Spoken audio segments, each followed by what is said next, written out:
Speaker Anita Amongo asabye olusinkana lw'omukyalo ono yakwatibwa wiiki ewedde ng'agezaako okwekalakaasiza ku Parliament. Speaker Amongo asabye olusinkana gwe. Mukwano gwange yeekumira ku UG Update TV. Nkutegeeza okola kyamaanyi nnyo okwekumira ku mayengo gano era nkukulisaayo nnyo gy'obadde. Kulamusizzaako egyo gy'osiibye ng'okakkalabya ng'okola emirimu gwe agenda okuba nga ovujjirira omusolo gw'eggwanga Uganda. Gw'obeereeyo n'okazana n'otuuyana naye nga oterawo ggwanga ly'omusolo ate ne gumala ne gubbibwa. Kutegeeza nti okola kyamaanyi nnyo okwekuumira ku mayengo gano. Kunookola obutaweera eno nga owuliriza UG Update TV. Nkutegeeza mwe abasubscribinze mukoze kyamaanyi nammwe abasharinze mukoze kyamaanyi. So mugende maaso n'okuba nga musubscribinga tusobole okunyweza amayengo ogw'omukutu guno ogwa UG Update TV. Mikwano gyange nyongera okuba nga mbebaza byansusso nnyo baganda bange bali emitala w'amayanja bali e Bulaaya bakakkalabya mukola kyamaanyi nnyo. Omulwadde nsaba nnyo Mukama Katonda agenda ku maaso n'okuba nga akusuusa nawe afiiriddwako. Mukama Katonda akusibe ekimyu asobole okuba nga akugumya gwe mukwano gwange ali yeekumira ku UG Update TV. Munnange kubadde guli gutyo oluvannyuma lwa Ssekikubo jjukira nti nno luli yavaayo n'ayamba lya Speaker wa Parliament Anita Amongo n'amugamba nti nno obeera nga tosobola buzanyo bwa politics buveemu sigala ewo mu nnyumba otuule kubanga wano tulaba Pulezidenti Yoweri Kaguta Museveni basiba bamukuba mu katyuni basiba bamuvuma naye tavangayo kusiba muntu n'omu.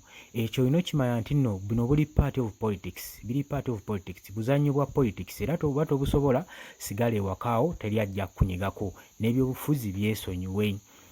Kati olunaku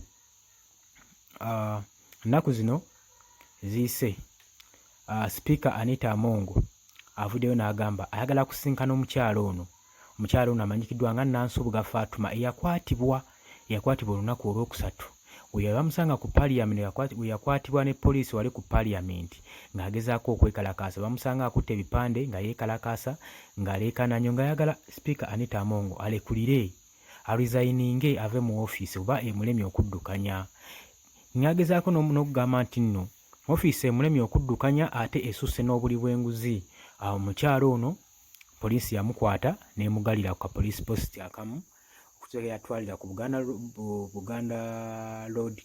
Buganda Road wali eri ku kkooti n'asobola okuba nga asalibwa omusango era waatyo n'atwalibwa e Luzira ng'omuganda wange. Omukyalo ono amanyikiddwa nga Nansubuga Fatuma. Nansubuga ono Fatuma nno omutuuze w'e Kaleerwe mukyala musuubuzi w'amaanyi nnyo mu katale k'e Kaleerwe mu division y'e Kawempe gwe muganda wange ali yampuliriza. Yakwatibwa ku lunaku olwokusatu ng'agezaako okwekalakaasa nga agamba nti Speaker Anita Amongo yandibadde aresigninga ekifo ekyo n'akirekulira kubanga kimulemye okuddukanya kimulemedde ddala era takigwana.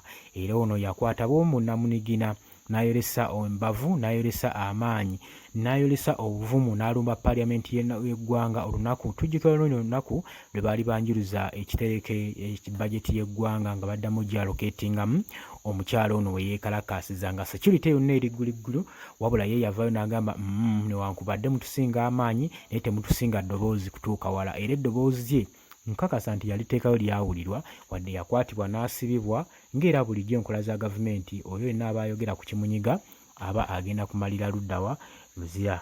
Abula emapegakaawo Ssekikubo twamulaba ng'alangira ng'agamba kuba omukyalo ono saako ne Herbert Anderson abaakwatibwa n'agamba nti nno Anita Amongo yali emabega wa kino n'agamba nti nno Anita Amongo akozesa poliisi ya Parliament police n'abanga akwata abantu bana bagezaako okuba nga bamusongamu olumwe ku bitagenda bulungi mu ofiisi. N'agamba ekintu ekikyamu ennyo buli muntu aba alina okuba nga akola ki ng'awabulwa ate era apiikingibwa ensobi kuva okuyiga n'okutereeza ebigenda obubi mu ggwanga.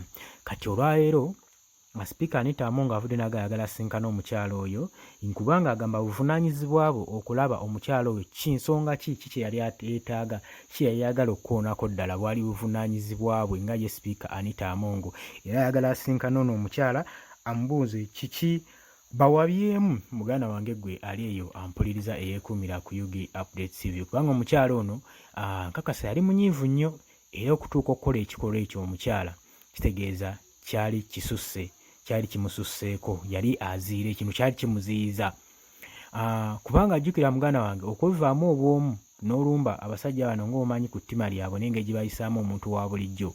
Omukyala yagamba what come May, ekijja kijje, oba banzita banzite, oba bansiba bansibe, naye nga tukwatulidde osaanidde okuba ng'olizayininga mu ofiisi ye, ekulemye okuddukanya. Omukwano gwange ali eyo ampuliriza. Omukyala ono yavaayo ne yeekalakasa era n'akwatibwa n'asibwa. Naye kakati Speaker Anita Among wa Parliament avuddeyo n'agamba nti no ayagala kusinkana omukyala ono. Oba agenda kwaya ku nsonga ki simanyi, oba ayagala mubuuza bitagenda bulungi bye balaba ye tabiraba ebigenda mu maaso byakola ng'ayagala bimanye eno omukyala ono abimubuulire. Tomanya nakyo kiyinzika okubeera, katulinde tulabe ekinaava mu kusinkana luno era tujja dubategeezaako gwe muganda wange eyeekuumira ku UG Updates TV. Kutegeeza ky'oba teweerabira kwe kusubscribinga na kusharinga, commentinga, kulikinga kuba byemu kubiyimirizaawo amayengo g'omugutu guno ogwa UG Updates TV. Gwe mukwano gwange ali eyo ampuliriza. Kutegeeza nti nno tokola ensobi n'ogaana okusubscribinga. Genda maaso n'okuba ng'osubscribinga y'engeri yokka gye tugenda okuba nga tunywezaamu amayengo gano gabeere nga gatukaala. Gwe mukwano gwange yeekuumira ku UG Updates TV. Nkutegeeza kwagala nnyo, tovaako.